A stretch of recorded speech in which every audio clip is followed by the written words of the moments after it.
What's up YouTube, it's your boy Ed, Everyday Muscle, where we make fitness simple.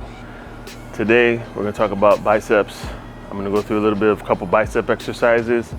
Everyone thinks biceps is just this, but it's a little bit more to it, it's a little bit more science, but I'm gonna break it down and make it simple for you. Stay tuned.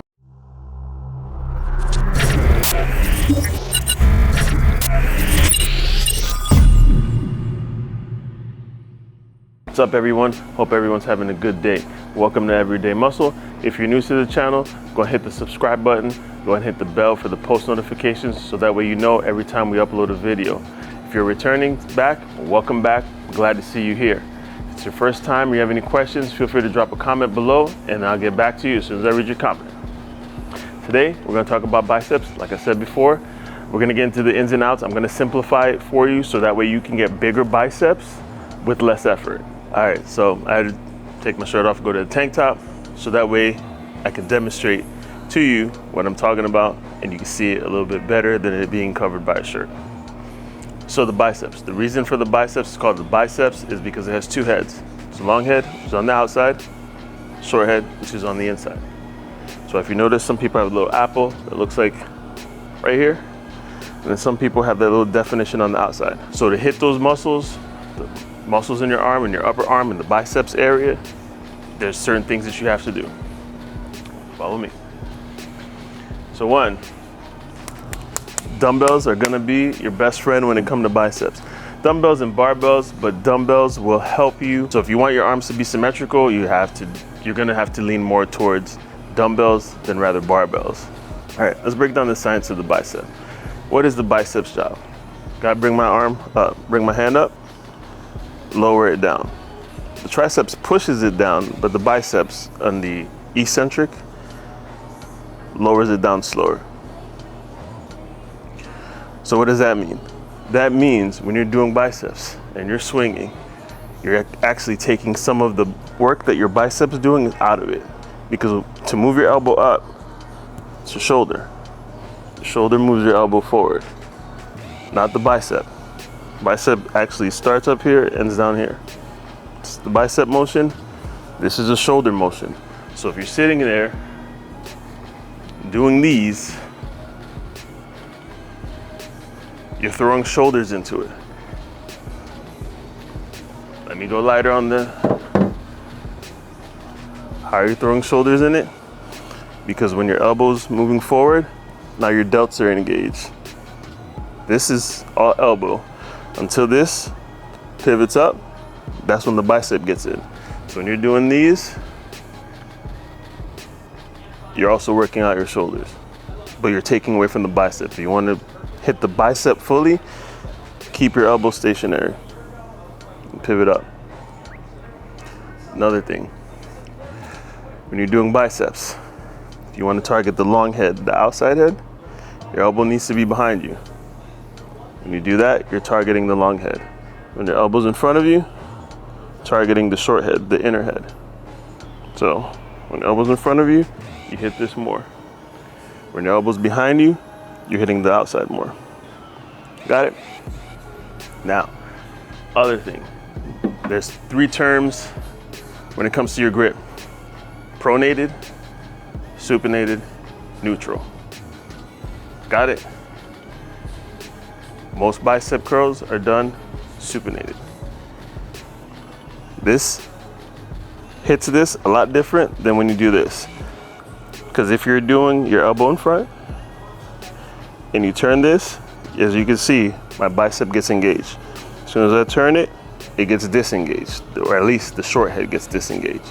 Now it's working more over here. So it's just those little things that you need to get a hold of, or the concepts that you need to grasp in order to make those gains. All right, this particular exercise, if you're a newbie, you're gonna wanna do what's called a preacher curl. I don't know where the name comes from, but that's what it's called. But either way, this is gonna target the short head because your elbows are gonna be in front of you. And also, you're gonna have the supinated grip, underhand. Sit down, plant your feet firm, Have the weight like this. Lower it down. Bring it up. Have slow, controlled reps. As such.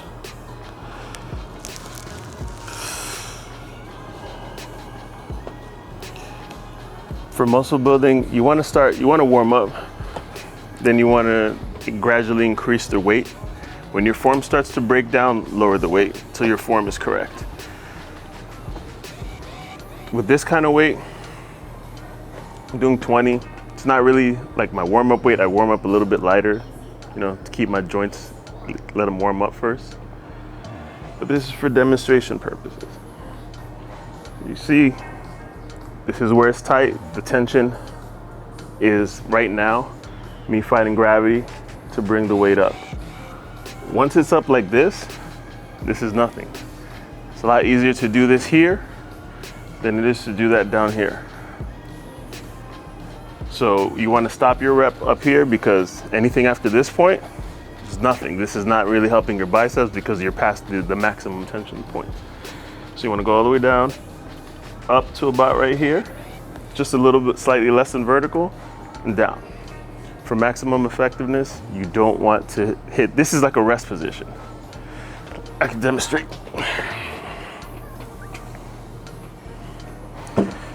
Let's see.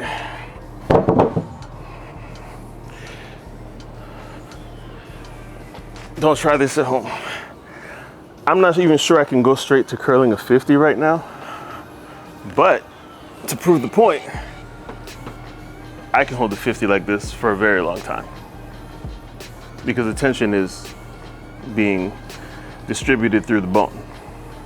So yeah, my wrist is tight, but this is not as hard as me holding it right here. This is the maximum tension point. That's why I say when you stop your rep, stop it like right about here, because once you hit here in vertical, it's a rest point. So if you want to make it a little bit more difficult for yourself, don't hit that rest point. So you want to go down, then you want to go slightly close to vertical, and then pause, and then go back down again. All right, so here's the next thing. To target the long head, what I personally do is I like to do drag curls, or I just do curls where my elbows are behind me. So in order to do that, I'll stand in a certain position, and then I'll bring my elbows back. I don't know if you guys can see it, but the outside of the bicep, you can see it engaging and disengaging, because this way I'm targeting the long head and not the inner head. I use dumbbells because this is the only way I can get my elbows this far back and do these. These are what's called drag curls. You can do it with a barbell, but if you do it with a barbell, it's gonna look a little different. This gym only has dumbbells. There's no real barbells except for the one for squatting. So when I do drag curls, I do it like this. Sometimes I do it like that, depending on if my shoulders feel okay. If my shoulders don't feel okay, I just pin back and just do a curl. As much motion as I could get, but it hits the outer head of the bicep, the long head. If you can, you have a broomstick at home, you don't have any workout equipment, just go ahead and knock these out. Just knock a bunch of these out with your elbows back, and trust me, you're gonna feel the burn in places that you didn't think you had bicep muscles.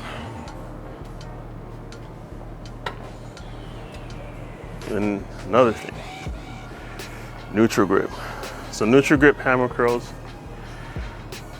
you also gotta remember, you gotta hit your ankles. If you do this here with the elbows back, do some with the elbows forward. If you do some with the supinated grip, make sure to do some with the pronated grip. If you do the pronated grip, you're probably gonna hit more of the brachialis on the outside to give it that little 3D. This muscle is a lot smaller. People don't work it out much. So if you're gonna start targeting this, I would use a lighter weight. I'd say about 10 pounds. Remember, you don't wanna swing, you don't wanna jerk, you don't need any momentum. So up, down, up, down. The closer you bring this to your shoulders when you're doing neutral grip, which is this grip, the more you're gonna target the brachialis. So I try to bring it up as close to my shoulders as possible, and then down, up, down, up, down. It's another one of my exercises. Sometimes what I'll do is cable curls. So let me see if I can find the cable machine. All right, so found the cable machine. How I do cables, it's a different tension point because of where I'm standing.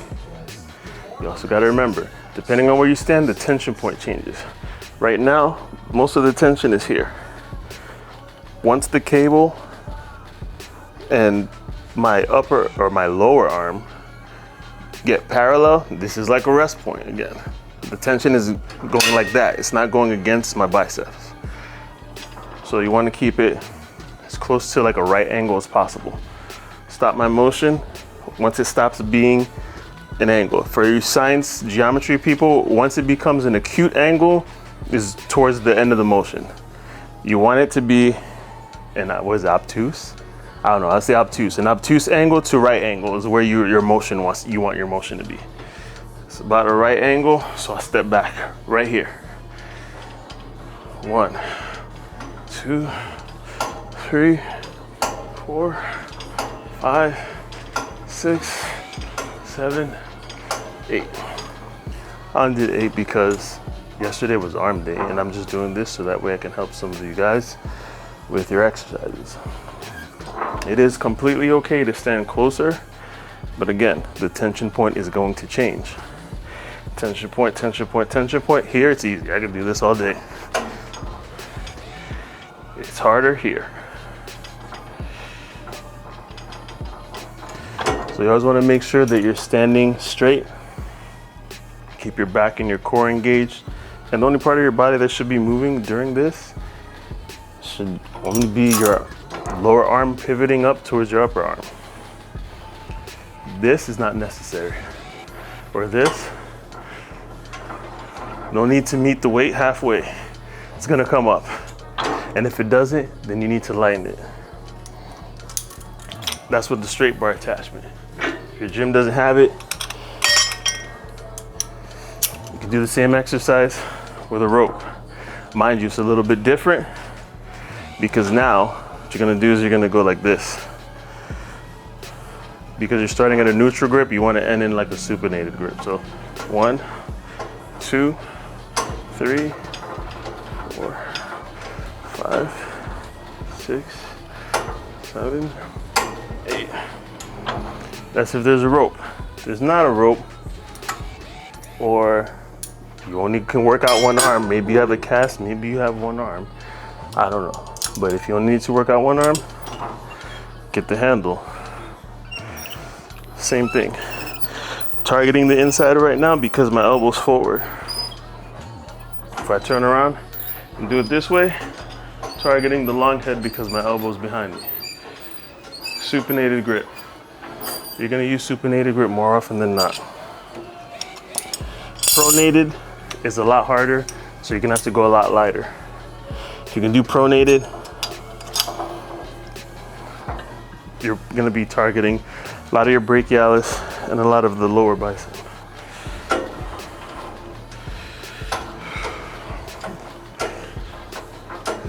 It feels awkward at first, but you'll get used to it.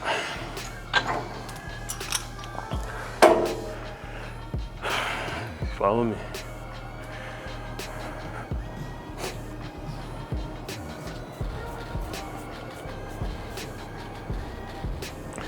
Since we don't have barbells, I'm gonna show you one more time with the barbell, like if you were to do it in front of you. If you were gonna do the preacher curl, it'd be like this. Down, down, down, down. Getting tired. If you're gonna be doing standing curls, you don't wanna swing, jerk, or do anything like that.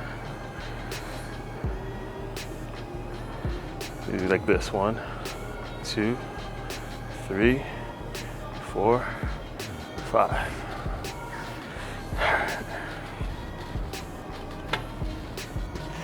So that's for that. I'm gonna put on my headphones. I'm gonna go through a round and let you see exactly what it is when I'm doing the workout with full effort. Thank you for joining us today. This is Ed for Everyday Muscle. Peace.